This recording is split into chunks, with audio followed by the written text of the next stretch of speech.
All right, guys, I'm away to my Glendale projects, which is the 7-unit developments we're doing here. So on the rail, I was talking to my guys. He was asking me some questions. How do I increase my income? How do I get to financial freedom? My 3-step process, how to get to financial freedom even if you're poor. First of all, what is financial freedom? To me, is where, you don't have to really trade your time for money, right? You don't really have to work at all to survive, right? So you have enough passive income to cover your living expenses, your rents, your food, your transportations. That's it, right? And to everybody else's financial freedom is different, right? So you can have a luxury lifestyle, you're going to require a lot more passive income. If you have a moderate in the lifestyle, you're going to require way less. So I'm just talking about like for everybody who just get to a point where they don't have to work to survive, right? That's the bare minimum of financial freedom. We're going to talk about how we're going to get there. You're going to have a job, you're going to have an income, right? So if you don't have your own business, you don't have any other way to make money, you got to find a way to make money, right? So you gotta basically have a job, and you're gonna try to increase your skills. There's so much things you can learn on YouTube. There's courses, there are tutorials, there are things you can learn for free on YouTube. There's books you can buy. There's free seminars you can go to, right? There's just so many free information on the internet you can learn to increase your skills. Doesn't matter what you do. There's also certifications you can get relatively cheap. And then once you get the certifications, you can qualify for a much better job, like much better paying job. So first of all, learn as much as you can, spend all your time learning. The better skills you have, the more money you can make. And then spend as less as possible. Say, live below your means. You don't need the fancy cars, you don't need a fancy watch, you don't need fancy clothes. If that means that you don't buy anything without coupon, do it. It doesn't matter. Just make sure you spend less as possible, right? Because you can sacrifice now. Nobody likes it, but in the long run, it's going to be all worth it. Especially if you have a really bad spending habits. A lot of people have really bad spending habits. They're buying things they don't need, right? They go shopping all the time on Amazon. They go more food than they can eat. They're just wasting money here and there. Give you an example, right? Another friend of mine, she just called me last week. She's looking for help, financial advice. I was like, how much you make? She goes, oh, I make 20 grand a month. I'm like, how the fuck you're broke? He goes, well, we're spending a lot of money on rents. We have a lot of kids. We're spending a lot of money on food and the cars too. Well, we have 2-3 cars. We don't drive over. Like, oh, then why don't you get rid of the car? He goes, oh, my dad wouldn't let me get rid of the cars. Oh, I spent like $4,000 on food. I'm like, why the hell you spend $4,000 on food? He goes, oh, we buy everything organic. Well, I get it. Health is important.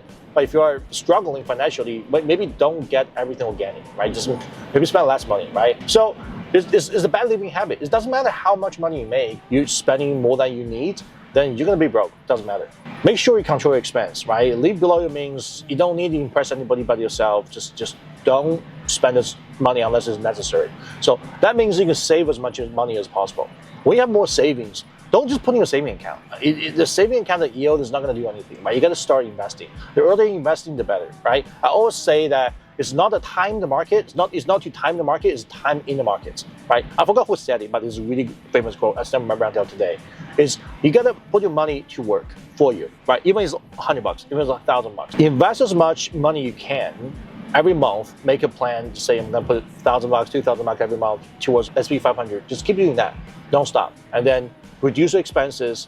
Spend as less as possible. If you have to live with parents, live with the parents.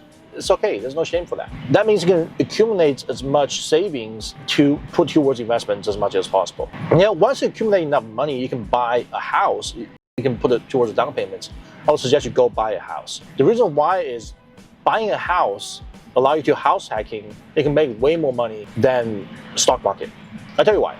So, for example, in California, if you were able to accumulate, say, $50,000 to $100,000, there's so many programs, loan programs, allow you to buy a house for, say, $500,000, right, with 10% down, or sometimes 0% down. You only need $50,000 to buy your first $500,000 house. Once you buy that, you borrow $450,000, okay? Then you live in one of the bedrooms, you rent out the rest. You then use your tenants' payments to help you pay down your mortgage, pay your property taxes, pay your insurance, pay your living expenses. Now your living expenses is still way less than you rent your own places, right? Plus the money you're paying, the rent you're paying, even if you have to pay the rent, you're still going towards yourself, right? Because you're building equity in the house. And then if the house, say, appreciates, let's say it appreciates maybe on an average of 5%. So in 5 years, your house is going to be worth 25% more. Okay, but as a compound, it should be a little bit more, maybe 30%, say 30% more. At $500,000 house, 30% more, that means your house is going to be worth $150,000 more. And guess what? Your equity is only $50,000. So you just make 200% returns on your equity, right? So your $50,000 now becomes $200,000. So you made $150,000 profits. So you can basically 4x your equity, which you can't really do in the stocks, in the index fund, unless you're really pro and you're investing in stocks. And then, of course, that's really risky. I suggest anybody do that because you need really extensive knowledge on picking stocks to invest. So for everybody who's starting up, just buy the index. It's the easiest way. It's almost guaranteed to make money. Of course, everything's risky, but there's really high certainty you can make money in the stock market. So that's it, right? So increase your skills so you can make more money, reduce your expenses, spend as less as possible, and only necessary things, and then start investing. Buying stock, buying SP 500. Once you accumulate enough wealth, go buy your first house hacking. Oh, another good thing about it, about how buying a house is tax advantage. If you made money in the stock market, you have to pay taxes.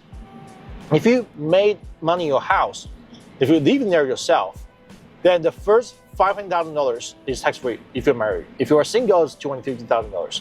So your first $250,000 profit on the house gain is tax-free, right? If you sell, of course. I don't recommend anybody to sell the house. I would say always buy the house and never sell. That means if you can, buy the house. When the house increases, you can refinance, get the equity out, then use that towards down payment, buy another house. Don't sell the house. Like just keep the house forever because the house is always going to appreciate in the long term. If that's what you want to do, if you want to use housing to build a passive income to eventually get to financial freedom, right?